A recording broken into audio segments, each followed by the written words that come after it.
Imagine this: economic chaos, rising dictators, failed international cooperation, and nations rearming for war. Sounds like the 1930s, right? But what if I told you? It also sounds a lot like today.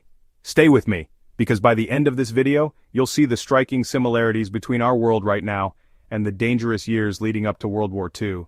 The 1930s began with the Great Depression. Millions unemployed, savings wiped out, governments unable to cope.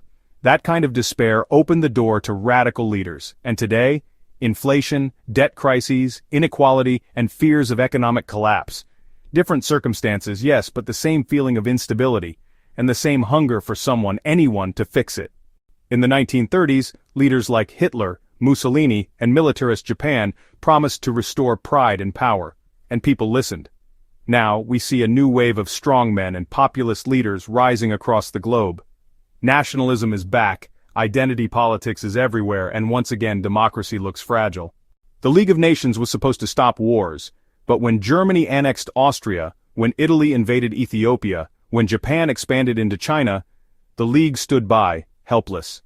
Today the United Nations struggles to enforce peace. Wars of aggression, annexation, sanctions ignored, the parallels are hard to miss. The 1930s saw nations secretly and openly rearming. New technologies, tanks, planes, submarines, changed how wars were fought. Now, we're watching a new arms race in real time. Cyber warfare, hypersonic missiles, artificial intelligence on the battlefield. History doesn't repeat, but it certainly rhymes. Expansionist powers pushed boundaries in the 1930s. And the world let it happen. Hitler in Czechoslovakia, Mussolini in Africa, Japan in Asia. The excuse? We must avoid war at all costs. Sound familiar? Russia in Ukraine, China in the South China Sea, smaller conflicts burning in the Middle East and Africa. The hesitation of global powers to act decisively echoes the appeasement policies of the past. The pre-World War II world was torn between fascism, communism, and democracy. Propaganda machines ran 24/7, shaping mass opinion. Today, it's democracy versus authoritarian capitalism, with social media as the new propaganda tool. Disinformation spreads faster than any newspaper ever could. So, are we doomed to repeat the 1930s? Not exactly. There's one huge difference: nuclear weapons and global interconnection.